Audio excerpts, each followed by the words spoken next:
o seguinte: o que nós diremos então?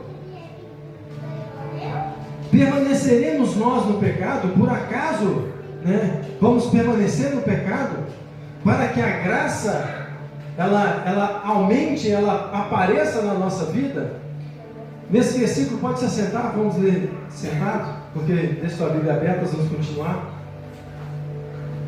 Está sendo indagado por Paulo. O que nós vamos dizer então? Nós vamos dizer que podemos viver no pecado para que a graça apareça na nossa vida, para que a graça, o favor que nós não merecemos, se manifeste? Nós podemos continuar pecando para que o perdão de Deus continue acontecendo? Até quando? Esse versículo está dizendo assim: até quando você acha que você vai conseguir, vai poder errar e receber o perdão? Muitas pessoas fazem isso. Elas pegam consciente, sabendo que aquilo é errado, elas continuam fazendo, andando, porque elas falam assim: Deus é perdão, Deus vai perdoar, a graça de Deus é extensiva, isso ali eu não podia fazer assim, era lá atrás, hoje Deus não faz isso com a gente não, Deus não vai condenar ninguém ao inferno não. Tem muitas pessoas que pensam assim, esquecendo que uma vida sem Deus, ela é um inferno. Então muitas pessoas acham que podem continuar vivendo numa vida errada, que elas têm Deus. Elas têm a oportunidade de se entregar a Deus, mas Deus não está com elas naquele ato, Deus não está com elas naquelas vidas. Então tem muita gente insistindo: Deus está comigo, e está lá com o cigarrão, está lá com a bebida, está lá com a vida errada, está andando, fazendo a vida da forma que Ele quer. Ele é o Senhor da vida dele, Ele é o Senhor das decisões dele.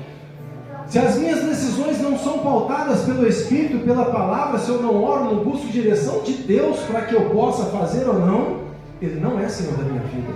Se eu decido e faço, se eu faço o que eu quero, se eu faço o que eu acho que é certo, do jeito que eu decidi fazer, Deus não é o Senhor da minha vida. Agora, quando eu vou ajudar, quando eu vou orientar, quando eu vou corrigir, quando eu vou falar algo com alguém, e eu peço a Deus: Deus, me ajuda a não falar o que eu não devo, me ajuda a falar de forma que eu não ofensa, e eu ajude a instruir para me ganhar o meu irmão. Oh Deus, me ajuda a usar as palavras certas para que a pessoa entenda de verdade e não simplesmente balance a cabeça como se estivesse entendendo e continue no erro, porque ele não produziu o fruto. Então quando eu oro a Deus: oh Deus, me ajuda de verdade, eu devo ou não, eu quero fazer, eu estou sentindo paz, mas eu posso fazer, é da tua vontade, é melhor que eu faça? Porque tem coisas que Deus permite para a gente fazer, mas não era a vontade, não era a direção. A vontade e a direção é que a gente entendesse de verdade o que Ele tem e o que Ele quer para a gente. Então, infelizmente, muitas pessoas estão vivendo uma vida achando que Deus está com elas, porque a misericórdia de Deus ainda não deixa elas serem destruídas. Não deu errado, está dando certo. Não quer dizer que está certo. Está funcionando, eu estou indo. Está indo para onde? Porque muitos são os caminhos, mas só um leva a Deus. Muitas são as direções, mas qual é a certa a seguir? A seguir é aquela onde a luz de Deus, que a gente sabe que o ensinamento da palavra leva. Então tem muita pessoa que está vivendo essa vida achando que lá no final vai lucrar, vai passar batido, vai ser assim mesmo, e estão gastando a graça, estão gastando o favor, estão gastando o perdão de Deus, estão fazendo Deus de bobo, como se Deus fosse bobo, como se pudesse fazer. A Bíblia diz que Deus não se zomba. Então até quando essas pessoas vão viver no pecado, achando que vão poder, que a graça está sobre elas? Aquele que peca consciente, nada o liberta do castigo, da consequência, do castigo que aquilo que ele cometeu tem sobre ele. Aquele que erra inconsciente, aquele tem um perdão e uma leveza de Deus, porque Deus não leva o tempo, Atos 14, Deus não leva em conta, Atos 17, 30, o tempo da nossa ignorância. Quando não sabemos, a quem pouco é dado, pouco lhe será cobrado, menor será o castigo. Agora aquele que sabe e faz errado, esse é açoitado com muitos açoites, porque sabia que não devia e aceitou o risco, porque eu faço do jeito que eu quero. Então essas pessoas estão jogando a graça fora, desperdiçando a graça. Nós não podemos levar para esse lado. Nós temos que tomar cuidado, nós tomamos cuidado com isso, para que a gente não ache, o poder de Deus se manifesta nas minhas fraquezas, então por isso eu posso ser fraco? Por isso eu posso continuar no pecado? Continuar no pecado é fraqueza? Falar que, sabe como é que é? Minha carne é fraca, o espírito é forte. Só porque a carne é fraca, eu vou ceder aos prazeres dela, eu vou me enfiar na droga, na vida errada, eu não vou. Ainda mais porque na minha carne hoje não pode superabundar a carne, tem que superabundar o espírito dominar sobre ela, que é o que Deus nos chamou para fazer. Então no versículo 2 está escrito que de modo nenhum isso vai acontecer, de modo nenhum isso pode acontecer. Não pense essas pessoas que podem continuar pecando, que a graça vai ser sobre elas, não, de modo nenhum. Nós estamos mortos para o pecado. Como assim vamos continuar vivendo nele? Então, se a gente continua cometendo os mesmos erros, os mesmos delitos, se a gente continua vivendo do mesmo jeito, se a gente todo dia não procura melhorar as nossas decisões, os nossos pensamentos, naquilo que eu estou pensando, na forma que eu estou falando, na forma que eu estou agindo, se todo dia eu continuo com os mesmos pensamentos ruins, ou pecaminosos, ou maldosos, ou tristonhos, porque se eu só vivo abatido, o Espírito de Deus não está conseguindo operar em mim, porque eu estou limitando, eu estou escolhendo o abatimento, eu estou escolhendo a tristeza, eu estou escolhendo a dor, eu tenho que escolher a alegria, para que ela reine, que a alegria é fruto do Espírito, a tristeza não. A tristeza na presença de Deus até ela salva de alegria. Então o espírito de tristeza não é de Deus, ele tem que passar longe da gente. Então nós, se morremos para o mundo, nós temos que morrer para essas atitudes todos os dias. Veio um pensamento ruim, mate. Veio um sentimento ruim, mate-o com a palavra. Deus está em mim, maior que está em mim, todas as coisas mostram aquele que fortalece. Recite a palavra para que você vença os pensamentos ruins, as vontades ruins, os desejos ruins, para que domine sobre a tua carne, sobre o teu corpo, sobre o teu pensamento, aquilo que domina sobre o teu coração, e que domine sobre o teu coração a palavra do Senhor. Mas só vai fazer isso quando eu começar a pensar nela. Então, se nós estamos mortos para o pecado não tem mais espaço para a gente. Por isso que a palavra, a gente sempre diz aqui, a fofoca morre no crente. Chegou em mim, acaba o problema, porque eu preciso ser ponte de solução de Deus. Chegou em mim, acaba a briga, a discussão, porque eu preciso ser pacificador de Deus. Chegou em mim, acaba em mim a tristeza, porque eu sou o espírito de alegria do Senhor. É o espírito que é produzido através de nós a vida de Deus. Então é isso que tem que sair de nós. Não pensamentos ruins, não mazelas, não atitudes ruins.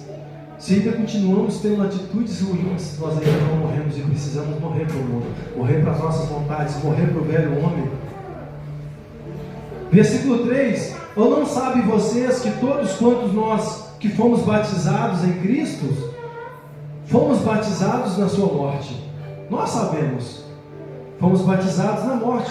De sorte, versículo 4, de sorte que fomos sepultados com Ele pelo batismo na morte, para que, como Cristo foi ressuscitado dentre os mortos pela glória do Pai, assim andemos nós também em novidade de vida. A novidade de vida precisa ser vista em nós. Nós precisamos ter esse entendimento. Nós entregamos a vida, morremos com Cristo. Nós participamos da morte dele na ceia, lembrando que ele foi feito por nós, para que a gente venha estar sempre lembrando do que precisamos fazer por ele. Ele morreu por algo que estava sobre nós, para pagar uma conta que era nossa. Hoje nós vivemos uma vida que era para ele viver, e nós vivemos, ele vive através de nós. Então, nossa vida precisa ser para a glória de Deus. Tudo o que a gente precisa fazer para a glória de Deus. Vamos ajudar as crianças no sábado? Coração fazendo para a glória de Deus. Olhamos para uma criança que às vezes tem um déficit, que às vezes tem uma agitação, que às vezes está passando uma situação igual a minha esposa, o coração precisa se condoer. Viu uma criança, outro dia eu vi as crianças também, falei, gente, toda vez que eu vejo, meu coração me entristece, principalmente pela atualidade da minha situação, que eu tenho uma filha pequena, mas meu coração se entristece, eu vejo a falta de cuidado, a falta de preocupação. Não é que essas pessoas estão confiando em Deus, elas não estão confiando em Deus, que muitas delas nem sabem onde Deus está. Falam que Ele está no céu, mas o coração delas não sabe onde Ele está. Não conhece de boca para fora. Essas pessoas estão largando, desprezando, fugindo da responsabilidade delas de cuidar. Aí você vê crianças pequenas andando sozinhas. Eu já vi vídeos de cara passar de carro, de moto e jogar para dentro do carro e ir embora. A maldade está aí, no mundo jaz, o maligno está rondando, procurando ao derredor aquele que ele possa tragar, e muitas pessoas estão abandonando, largando os indefesos. Nós precisamos, como igreja, guardar essas crianças, proteger essas crianças. Então, toda vez que eu vejo uma situação, eu falo, Deus, proteja as nossas crianças, Deus guarde as nossas crianças, porque são indefesas, elas não conseguem, elas nem identificar o mal. Nós, diante de Deus, por mais sábios que possamos ser, somos crianças. Nós não conseguimos identificar se uma pessoa é boa, se ela é má, se ela está com segunda intenções, se não está, se a situação é... Imagina uma criança, e muitas das vezes nós deixamos elas fazerem um monte. Elas têm que fazer sob a supervisão do adulto para estar protegidas. Então que Deus as guarde, que Deus protege. Eles têm até um ditado aí fora que Deus é pelas crianças, pelos bêbados e pelas criancinhas. Porque Deus guarda e protege, porque a misericórdia de Deus é muito grande, e se não for ela... Então Deus continua guardando, e que Deus guarde e sim proteja essas vidas para que sejam salvas pelo Senhor. E as nossas orações têm muito, a oração do justo pode muito em seus efeitos. Elas podem transformar uma ideologia, elas podem transformar uma escola, elas podem transformar um bairro. E é isso que Deus quer fazer através das nossas vidas. Mas nós precisamos assumir esse posicionamento. Se andamos, se morremos com Cristo, vivemos hoje com Ele, temos a vida eterna, temos Deus em nós, o poder de Deus habita em nós, e Ele é fluente através das nossas palavras. Então nós temos que olhar e profetizar e dizer, Senhor, guarda, Senhor, direciona essa criança. Como a esposa viu as crianças falando palavrão ali, eu repreendo esse espírito sobre essas crianças, eu repreendo essa influência sobre elas, que sejam transformadas. É isso que Deus quer, Ele fala com a gente. Eu quero que homens orem com mãos santas levantadas, mãos puras, com pensamentos puros, que buscam o reino, que orem e intercedam para que esse reino venha. Se queremos uma cidade de paz, se queremos uma vida de paz, a nossa rua precisa de paz. Se queremos ver paz nela, nós precisamos gerar isso todos os dias no mundo espiritual.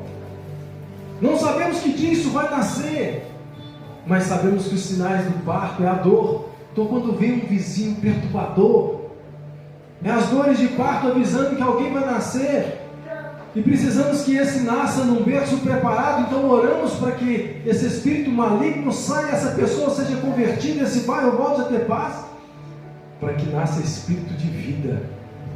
Não reine o mal, não reine o pecado, mas reine um bairro transformado através das orações e posicionamentos nosso.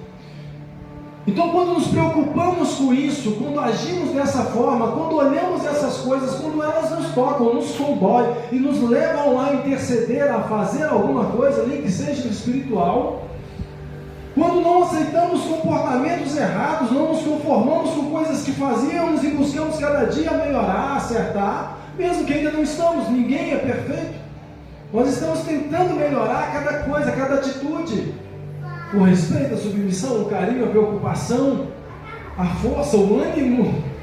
Nós estamos tentando melhorar isso a cada dia. E quando isso acontece, quando isso se manifesta todo dia no seu coração, quando essas situações estão sempre vívidas em você está sempre pensando nisso, tentando agir assim, você é nova criatura. Em transformação. É a borboleta que acabou de sair do casulo, da morte para o mundo, da largata que só comia, era um parasita, e agora é uma borboleta que traz beleza, leveza, e está aprendendo a voar, melhorando a forma de voar, mas já é uma nova criatura, aprendendo a viver a nova vida. Uns vão aprender, viver com 1 ano, uns vão aprender 5 anos, vão aprender a viver cada um no seu posicionamento, mas é assim que a nova criatura nasce dentro de nós. Não conformarmos como estamos hoje, não se conforme com a sua forma de pensar hoje. Mas já penso bem melhor, está ruim ainda. Mas eu já ajo bem melhor, estou bem melhor, está ruim ainda. Nós precisamos entender isso. Por melhor que você esteja hoje, por melhor que esteja a sua fé hoje, ela está ruim ainda. Pode melhorar, em Deus tudo pode melhorar. Em Deus podemos ser melhor todos os dias e precisamos buscar isso. Porque não é nem o alcançar, é o buscar que faz a diferença. Às vezes você vai buscar ser melhor e nunca vai conseguir nessa terra, mas a sua busca vai te manter na presença de Deus. Deus eu preciso, Deus eu preciso. Às vezes você conseguir, você desvia, você muda, você perde o foco. Entra a vaidade, entra a vanglória. Muitas pessoas se perderam assim. Grandes homens de Deus que quando conseguiram alcançar o cumprimento do propósito, deixaram a vaidade, entraram, acharam que eram dono do ministério, acharam que já eram quase deuses e se perderam do propósito. Então muitas das vezes Deus não permite que a gente chegue, na hora que a gente está quase conseguindo, a gente erra de novo, a gente acaba pensando errado de novo, para que a gente entenda que precisa continuar buscando ainda, porque a nossa busca por Deus nos mantém perto dele. Se pararmos de buscarmos algo, ou se perdermos o foco em algo, podemos nos perder dele. Então a nossa busca por essa transformação da nova criatura precisa ser constante. Versículo 5: porque se fomos plantados juntamente com ele na semelhança da sua morte, também o seremos da sua ressurreição. Sabendo isto, que o homem, que o nosso homem velho foi com ele crucificado, para que o corpo do pecado seja desfeito, para que não sirvamos mais o pecado, porque aquele que está morto está justificado do pecado. Ora, se já morremos com Cristo, versículo 8, cremos que também com ele viveremos. Então a palavra está nos dizendo aí que nós fomos plantados, nós somos. Você lembra da passagem da que fala da semente, que se a semente não cair na terra e não morrer, ela fica só, ela não gera frutos? Por isso que Jesus foi lançado à terra, ele morreu para que essa semente morrendo gerasse frutos, e nós somos frutos dessa semente que estamos crescendo como árvores para dar frutos a Deus, novas sementes. Mas se nós também não somos semente, semeados à sua semelhança, da sua morte, se nós não formos lançados e morrermos para nós a cada dia, para as nossas vontades a cada dia, para os nossos egoísmos, para nossas falhas. Vou falando, minha falha é um pensamento ruim, eu estou sempre ansioso, eu estou sempre frustrado, eu estou sempre com medo, eu estou sempre seguro, eu estou sempre sonhador demais, eu estou sempre sem o pé no chão. Eu preciso melhorar a cada dia, morrer para as minhas vontades, eu preciso fazer isso, eu preciso fazer aquilo. Não, eu preciso mais de Deus, eu preciso viver a vontade de Deus para mim hoje, para que amanhã eu esteja de pé diante do Senhor e cumpra a vontade dele para mim amanhã. Então todos os dias nós somos chamados a essa morte com Cristo pelo batismo. Nós somos chamados a morrer para as nossas vontades, para que o fruto de Deus possa crescer através de nós, o Cristo seja visto em nós, atitudes igual de Cristo sejam vistas em nós. As pessoas olharem para nós e falarem, você é crente, porque parece com Jesus. Nascemos a imagem de Cristo. E se isso nasce em nós todos os dias, se todo dia nós decidimos, eu quero ser crente, Senhor, eu quero fazer a tua vontade, Senhor, me ajuda nesse dia a não errar, a não falhar, Senhor, me ajuda a permanecer de pé, Senhor, me usa para dar palavras de sabedoria para esse adulto, essa criança, onde eu me levar, me ajuda a ser paz, me ajuda a entender, a ver as coisas à minha volta, para interceder, para socorrer. Aí Cristo continua agindo nessa terra, através da minha e da sua vida. Aí Ele continuou vivendo através de mim e de você. Mas enquanto nós buscarmos somente preocuparmos com o nosso dia, precisamos nos preocupar com o nosso dia, não tem como nos preocupar com o que vamos fazer de almoço e janta, porque a barriga vai roncar. Não adianta tentar não nos preocupar com o que as crianças vão vestir, porque elas precisam ir para a aula. Só que nós estamos vivendo uma vida aqui com a mochila nas costas, ponto para ir para a glória. Então não podemos esquecer do foco principal. Os nossos olhos precisam estar no Senhor. Qual o propósito da sua vida hoje? Com o que você tem gastado mais tempo? Como você tem caminhado? Cristo está vivendo através de você? Os seus pensamentos estão nele todos os dias, todos os momentos? Se não estão, você precisa canalizá-los para Deus, porque tem algo falho. E Deus tem nos chamado a acertar esse algo, porque Ele está à volta, Ele está pronto. Ele está querendo o campo está preparado e nós precisamos escolher. Então o nosso coração precisa estar preparado. O Senhor nos lembra disso para que nós sejamos encontrados com a mão no arado, para que não sejamos encontrados como pessoas cochilando, virgens sem lâmpada, sem luz, sem diferença. Então a palavra vem nos lembrando, porque quanto mais vai apertando a hora do parto, mais as dores vão se intensificando. Porque é para que a mulher se conduza ao hospital para que, está chegando a hora, vai sair, vamos lá.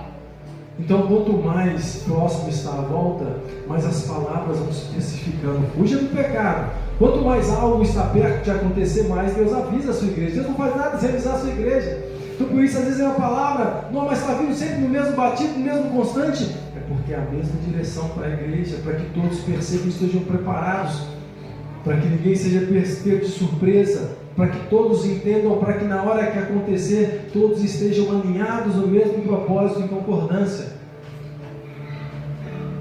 Então a palavra de Deus vem sempre nos lembrando, nós somos essa nova criatura. Para que tenhamos a vida de Deus, precisamos disso. Para que sejamos ressuscitados com Ele, precisamos disso. Então, se cremos nele, se morremos com Ele, nós vivemos nele, porque Ele vive em nós, Ele habita em nós, Ele age através de nós, Ele fala com a gente. Então, no versículo 9, sabemos que, tendo sido Cristo ressuscitado dentre os mortos, já não morre, a morte não tem mais domínio sobre Ele. Pois quanto a ter morrido, de uma vez morreu para o pecado, mas quando a viver, vive para Deus. E aqui quando diz quanto a morrido, nós sabemos que Ele morreu para o pecado. Por que Cristo morreu para o pecado? Porque Cristo é a vida. Cristo não tinha como morrer. Ele morreu para o pecado. Cristo é Deus desde o princípio. Ele já estava com Deus e habitava antes de tudo ser criado, antes da morte existir. Jesus já estava vivo, Ele já existia. Então a única forma dele morrer era morrer no pecado, ser separado. Não há isso. Então ele morreu no físico, assumindo um peso de pecado, mas ele não cometeu. Ele estava morto para aquilo. Assim nós precisamos estar mortos para essas mazelas, essas obras erradas. Então, mas para isso nós precisamos todo dia. Todo dia um bombardeio do diabo contra as nossas vidas. Todo dia vem pessoas te apurrinhando, todo dia vem palavras erradas. E se você deixar entrar para o seu coração, o mal cresce, o mal entra. Guarda o teu coração, lembra da palavra? Para que a fé predomine, não o medo. Para que a fé predomine, não a ansiedade, não a insegurança. Esses dias mesmo, eu e minha esposa, nós estamos passando situação no Monvões, até viu lá, meu carro morreu, dessa vez ele morreu de verdade. O meu pequenino me abandonou, e o Monvões até me lembrou de uma palavra, quando ele passou lá e me viu com um carro estragado, ele me lembrou de uma palavra que eu já ministrei aqui várias vezes, que para algo novo chegar, o velho tem que sair. O meu velhinho foi embora, o motor dele travou, já era. Então, aí agora, pastor Deus, então agora que o Senhor faça o mover, Então nós temos, todos os dias nós somos, e eu estava indo trabalhar, falei, como assim, Senhor? Nenhum de nós está isento a isso. As provações, as lutas, a insegurança, ao medo. Olha, agora eu vou fazer. Toda hora nós somos tentados quanto a isso. Mas nós não podemos deixar isso predominar, isso dominar, isso agir. Não podemos dar espaço. Não, como é que eu vou pagar as contas hoje? Como é que eu vou pagar? Não importa. Se o seu coração estiver em Deus, então tem que tentar pôr o coração em Deus, não na conta, não na dívida, não no problema, não o gigante agora. Não é o gigante agora, ele vai cair. Oh Deus, e agora? Aí Deus te dá estratégia, qual pedra usar, se pega a pedra, se bate na pedra. Se você ganha dele na corrida, que às vezes você vai ter que correr, o gigante correndo atrás de você, não vai cansar que você bate nele. A estratégia de Deus para sua vida vai ser uma que você precisa buscar. Mas para isso a gente precisa confiar que Deus está no controle de todos os nossos dias. Para que, não, será que o meu menino vai dar certo? Será que fulano vai vencer? Eu não tenho que, igual minha pastora Zélia sempre falava, crente não tem que ter medo, tem que ter fé, crente não preocupa, ele ora. A atitude e o posicionamento nosso como cristão, que morremos para o mundo, que confiamos para Deus, que vivemos todo dia em Deus, a palavra de Deus, a vontade de Deus, deve ser buscar em Deus, confiar em Deus. É o desafio diário. É o desafio diário do crente, confiar e esperar no Senhor. Não é fácil. Então, no versículo 11, nós estamos finalizando. Leia na sua casa o resto do texto, né? Vá mais para frente, porque muito tem a palavra de Deus ao nosso coração. Mas versículo 17. Mas a graça de Deus, que tendo sido servos do pecado, obedecestes de coração a forma de doutrina que fostes entregue, e libertos do pecado, fostes feitos servos da justiça. Mas graças a Deus que, tendo sido servos do pecado, graças a Deus, antigamente a gente vivia no erro, fazendo as coisas do nosso jeito, da nossa vontade, mas de coração, hoje, por vontade própria, por decisão própria, obedecemos, somos formados, nos formamos a cada dia, nós agimos a cada dia, nós somos entregues a Deus, a doutrina, a obediência à doutrina. Nós obedecemos hoje a palavra de Deus de coração, de vontade própria. Nós decidimos obedecer a palavra de Deus. Antes nós obedecíamos as nossas vontades, mas hoje buscamos a vontade de Deus de coração. E assim nós somos, versículo 18, libertos. Fomos libertos do pecado e fomos feitos servos da justiça. Então predomine em nós a justiça de Deus, em todas as situações, em todo tempo, em todo momento. Que deve predominar no nosso coração é a palavra de Deus, porque essa palavra é a justiça. Essa palavra, ela orienta, ela abençoa, ela corrige, ela pune. Então nós precisamos viver essa palavra para que sejamos a justiça de Deus onde estivermos. E precisamos, como sempre ministramos aqui, fazer isso de coração, porque essa mudança acontece quando nós decidimos que Deus é o Senhor. Você que decide qual pensamento vai reinar na sua mente, se é a preocupação com a dívida, se é a preocupação com o problema, ou se é a confiança de que Deus vai agir de alguma forma, Ele vai curar, Ele vai transformar, Ele vai mover. Se você confia, se você posiciona nesse posicionamento, a colheita é provável desse resultado da fé o resultado da fé que você está tendo no coração. Mas se a gente escolhe tomar atitudes próprias, decisões próprias, até a nossa justiça é trapo de imundície, porque na maioria das vezes a gente acha justo o que está favorecendo a gente, ou que põe pelo menos por igual. Mas aquilo que pode nos prejudicar, nós não achamos justo. E às vezes a justiça está aí. Quantas pessoas já vimos orar, né? Falar, Deus faça justiça lá, meu patrão. Vivia morcegando, era um irresponsável, não tinha compromisso com o serviço. Nós temos que tomar cuidado, porque quando oramos a justiça de Deus, ela é imparcial, ela é verdadeira. Ela não toma lado de filhos, ela toma lado do certo.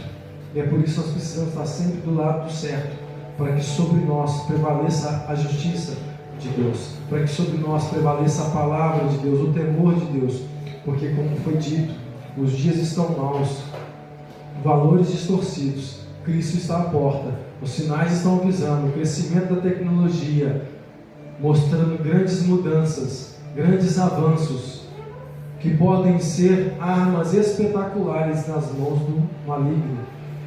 Então são o campo sendo preparado, são o palco sendo preparado para quem? Nós, como igreja, entendemos que é para a apresentação do anticristo.